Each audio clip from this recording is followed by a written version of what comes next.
नमस्कार मित्रों, मैं आचार्य पंकज और आपका स्वागत करता हूं वास्तु शिखर में। आज मैं आपको बताने जा रहा हूं कि घर का नक्शा कैसे डिजाइन करते हैं और वास्तु के अनुसार से घर का नक्शा बनाते समय किन किन बातों पे खास ध्यान रखा जाता है।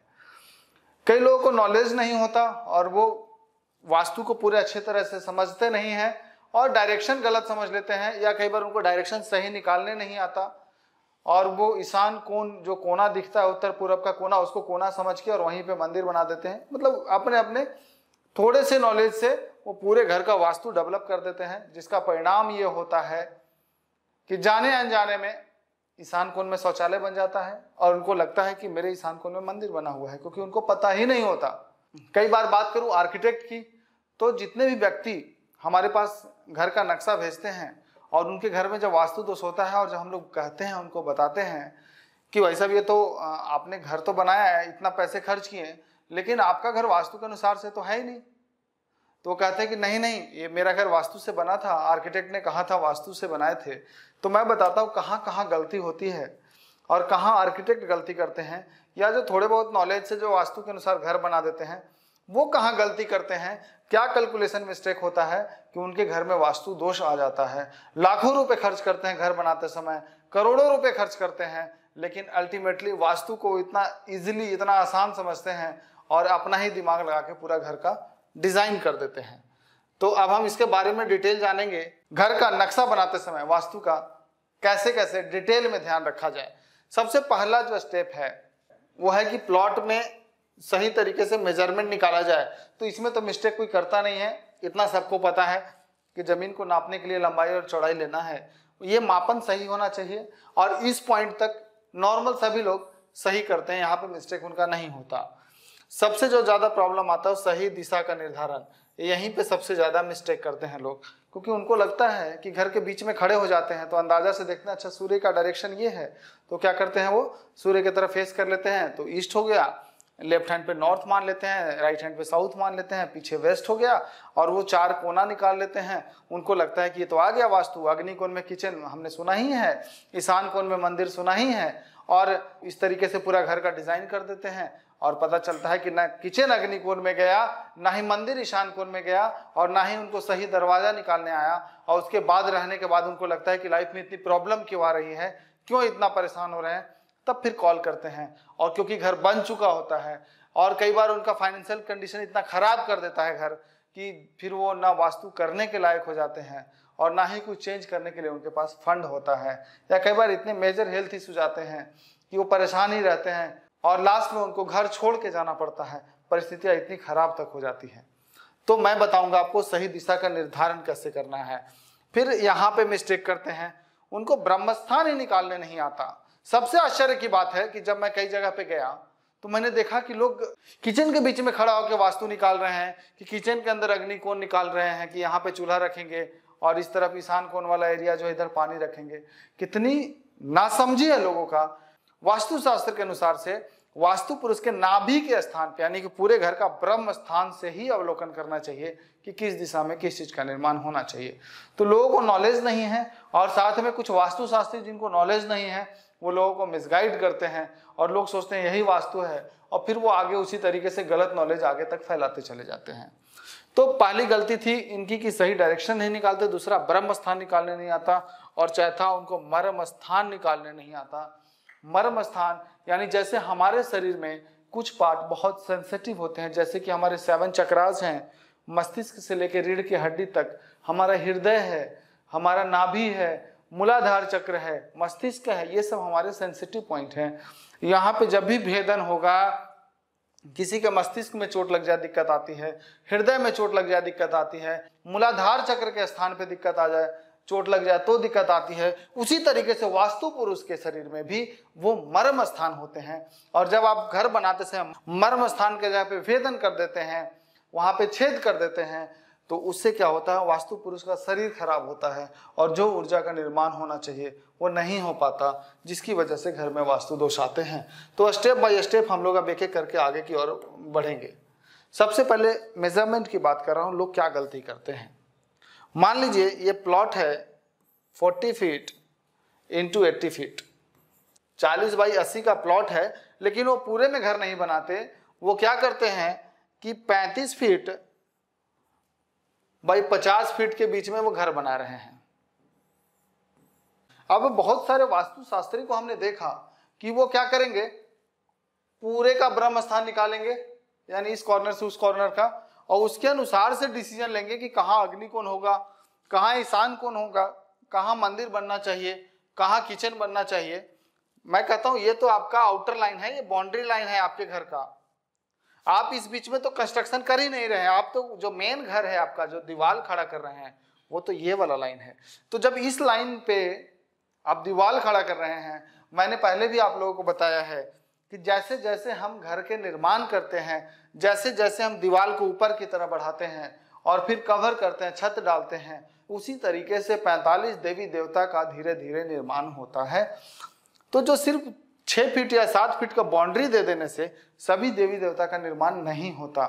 तो जो बाहर का, ये जो सबसे पहले है कि हम ये एक सेंटर निकालते हैं, एक जो पूरे प्लॉट का सेंटर निकालते हैं, लेकिन इस सेंटर से हम ये जज नहीं करते कि इस सेंटर के हिसाब से घर में कहाँ पे किचन बनना चाहिए, नहीं।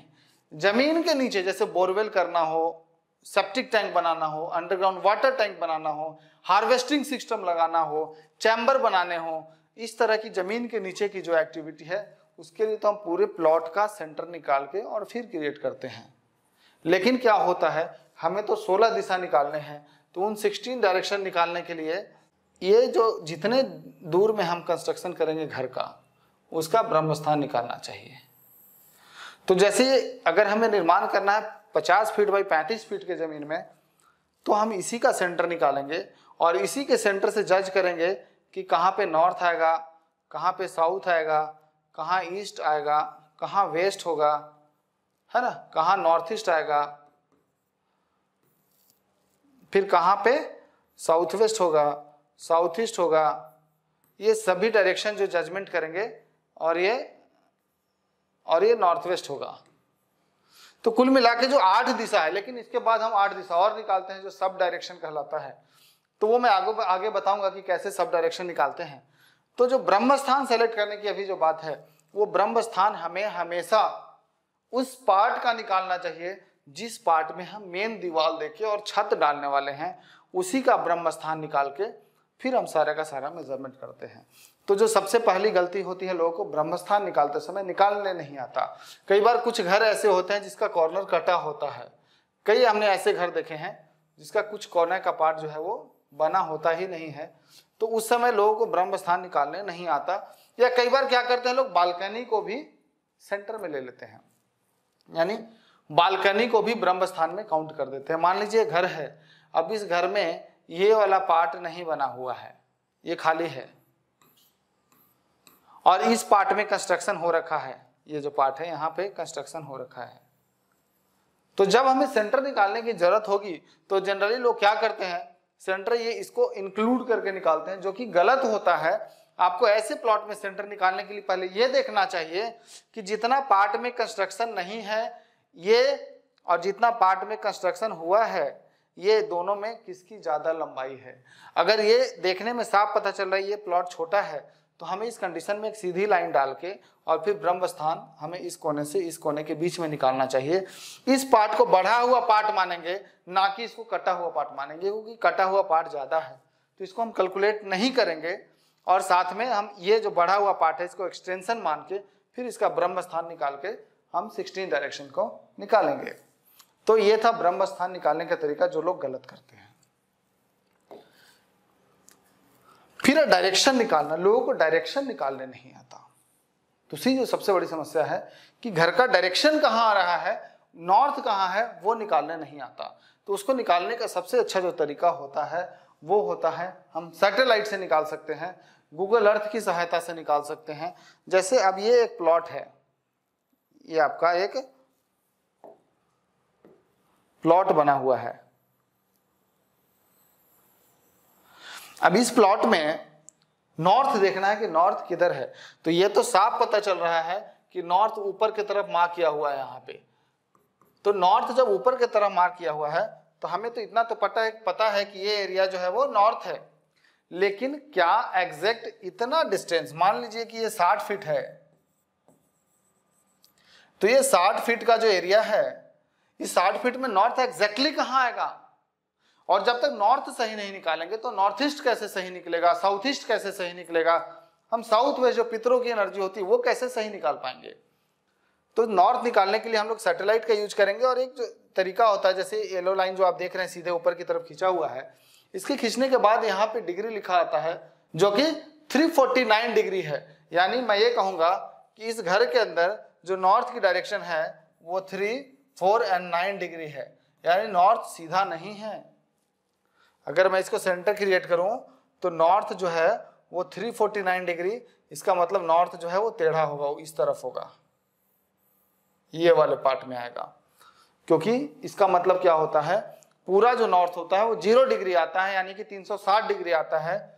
तो 360 डिग्री माइनस 349 करेंगे तो 11 डिग्री आएगा। इसका मतलब ये होता है कि उत्तर दिशा 11 डिग्री पूरब के तरफ घुमा हुआ है। और जब उत्तर दिशा पूरब के तरफ घूमेगा तो जो ईशान कोण यहाँ पे आना चाहिए वो भी 11 डिग्री हट के यहाँ आ जाएगा, जो नैऋत्य कोण कोने पे आना चाहिए वो भी हट के इधर आ जाएगा। हर डायरेक्शन 11 डिग्री रोटेट कर जाएगा। तो खाली प्लॉट में, जितने प्लॉट में कंस्ट्रक्शन करना है, सबसे पहले प्रॉपर नॉर्थ निकाल के उस जगह का और 16 डायरेक्शन निकाल लेना चाहिए। और उसको निकालने के बाद जज करना चाहिए कि कहाँ पे टॉयलेट, कहाँ पे किचन, कहाँ पे बाथरूम, कहाँ पे स्टेयरकेस, ये सब बनाने हैं। इसके बाद जो स्टेप है वो हमने बताया था आपकी ब्रह्मस्थान के लिए। तो ब्रह्मस्थान के लिए ये 2 ब्रह्मस्थान निकाले हैं। तो जो जमीन के नीचे का जो पार्ट है, जो बड़ा वाला लाइन है, जो मेन प्लॉट है, उसके सेंटर से जमीन के नीचे का कंस्ट्रक्शन, और जो छोटा जो लाइन दिख रहा है जिसमें घर बनेगा, उसके ब्रह्म स्थान से डिसाइड करेंगे कहाँ किचन, कहाँ पे टॉयलेट, ये सब आएगा। इसके बाद है मर्म स्थान, कि मर्म स्थान कैसे निकालें। मर्म स्थान निकालने के लिए सबसे पहले सही नॉर्थ निकालना, उत्तर दिशा निकालना बहुत जरूरी है। अब कई लोग, आप लोग देखे होंगे कि जैसे मान लीजिए ये वाला लाइन जो हमने दिया हुआ है, ये आपका प्लॉट है, ये जो लाइन है ये आपका प्लॉट है। अब इस प्लॉट में आपको पता है कि नॉर्थ ऊपर की तरफ है, यानी इस तरफ है। तो जनरली लोग क्या करते हैं, एक सीधा लाइन खींचते हैं और कहते हैं ये नॉर्थ हो गया जी, ये हमारा ईस्ट हो गया। तो ये तो गलत है ना, पूरा नॉर्थ कैसे हो सकता है? तो इसके लिए सबसे पहले क्या करेंगे, एग्जैक्ट नॉर्थ निकालेंगे। अब जब हमने इस प्लॉट पे देखा तो इस प्लॉट का नॉर्थ क्या है, वो टेढ़ा है। ये जो ब्लू लाइन देख रहे हैं आप, ये इसका नॉर्थ है। तो हमने इसका सही नॉर्थ निकाला। अब ये नॉर्थ यहाँ आ गया, तो जब नॉर्थ वहां आएगा तो नॉर्थ ईस्ट भी अलग आ जाएगा। तो नॉर्थ को निकाल के इसके बाद इस मर्म स्थान का कैलकुलेशन करेंगे। ये एक मर्म स्थान है, 2, 3, ये जो 9 मेन होते हैं, 4, 5, 6, 7, 8 और ये 9, ये 9 मर्म स्थान है। जैसे जैसे नॉर्थ का मूवमेंट होगा वैसे वैसे ये मर्म स्थान भी अपनी जगह से बदल जाते हैं। तो सही मर्म स्थान को निकालना भी बहुत जरूरी होता है। फिर इसके बाद है जन्म कुंडली की सहायता से घर का निर्माण करना। जन्म कुंडली अगर मिल जाए तो कहते हैं कि वास्तु करते समय सोने पे सुहागा साबित होता है। यानी वास्तु से तो घर डिजाइन करते ही हैं हम लोग, लेकिन अगर कुंडली आ जाए और उस व्यक्ति का डेट ऑफ बर्थ पता हो, उस व्यक्ति का ये पता हो हमें कि कौन सा ग्रह सबसे अच्छा है इसके कुंडली में, तो क्यों ना उस घर का एंट्री लिया जाए और उसकी कैलकुलेशन करके हम उस घर के एंट्री सेलेक्ट करेंगे। इसकी कैलकुलेशन से बताएंगे कि उनको कहाँ सोना अच्छा होता है, यानी किस डायरेक्शन में उनको सबसे अच्छी नींद आएगी।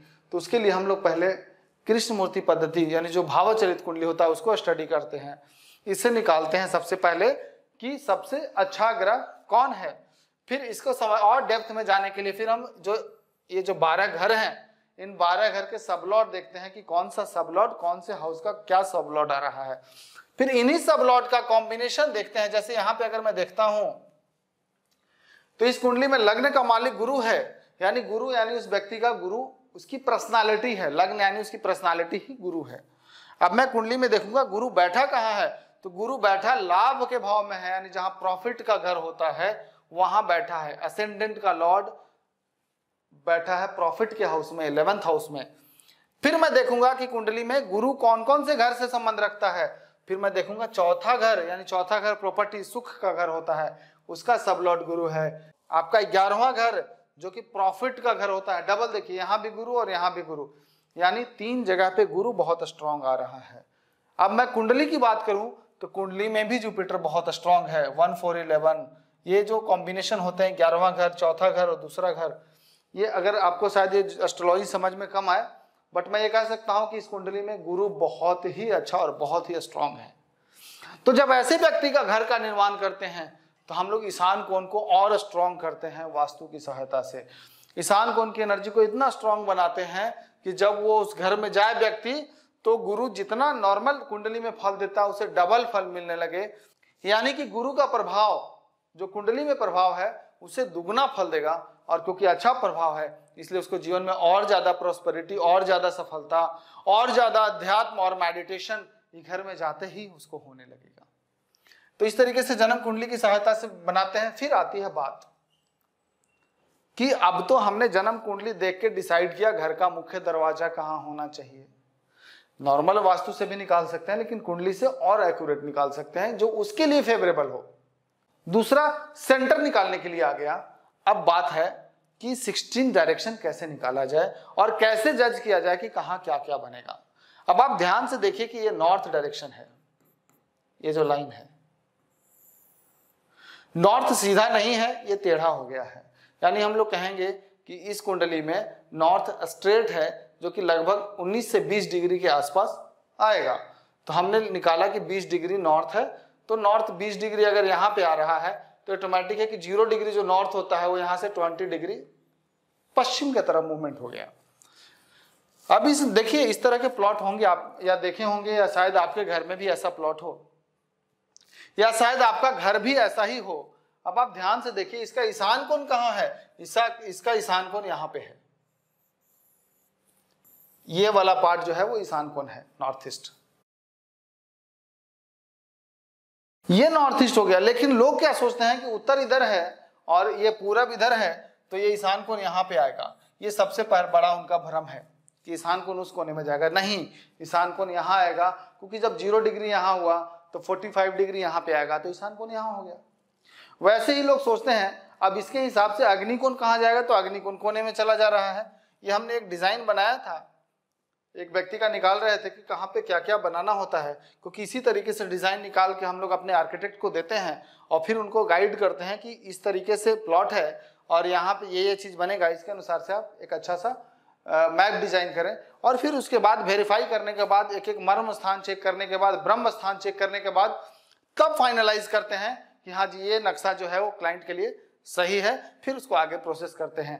एक नक्शा बनाने के लिए 4 बार चेक किया जाता है और उन 4 प्रोसेस से अगर वो क्लियर हो जाता है तभी हम लोग आगे क्लाइंट को फॉरवर्ड करते हैं कि इस तरीके से आप घर बनाइए। उसका बेनिफिट ये होता है कि जब उस तरीके से घर बनना शुरू होता है तो वो जो ऊर्जा का निर्माण है, जो वास्तु पुरुष जो है वो छोटा होता है, जन्म की स्थिति है वो, जब वो घर का निर्माण हो रहा है। तो जैसे माँ के गर्भ में बच्चे का जन्म होता है, निर्माण होता है, तो गर्भ की अवस्था में उस तरह की ऊर्जा होती है कि हर चीज बहुत सही तरीके से डेवलप होता चला जाता है।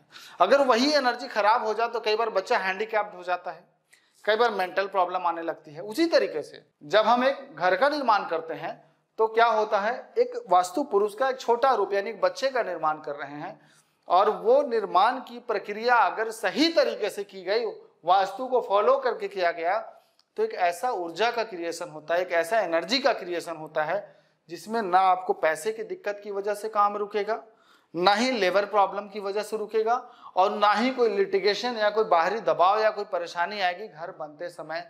क्योंकि उस समय ऊर्जा ही ऐसी होती है कि वो अपने आप ही एक तरीके से कंस्ट्रक्शन होता रहता है। अगर यही घर का निर्माण गलत तरीके से होने लगा और गलत वास्तु के साथ होता है तो कई बार पता चलता है आधा घर बन के तैयार है जी, पैसा खत्म हो गया।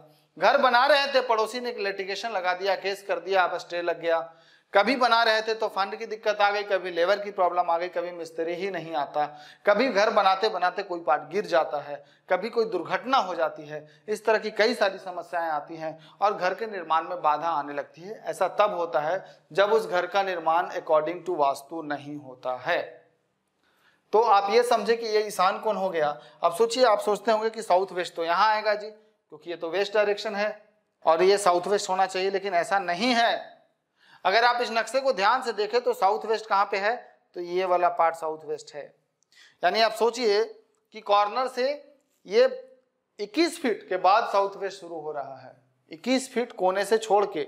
लेकिन जो नहीं पता जिनको, या जो आर्किटेक्ट जो इतना दिमाग नहीं लगाते, ना नॉर्थ सही निकालते, ना 16 डायरेक्शन निकालते हैं, वो क्या कहते हैं, ये तो साउथ वेस्ट हो गया, आप एक काम कीजिए, ये रूम बड़ा बना देते हैं और आपके बगल में यहीं पे बना देते हैं टॉयलेट। लोग ये क्या करते हैं, यहाँ पे टॉयलेट बना देते हैं। आपको लगता है टॉयलेट तो मेरा साउथ वेस्ट में नहीं है, साउथ वेस्ट में बेडरूम है, आप बहुत खुश हो जाते हैं।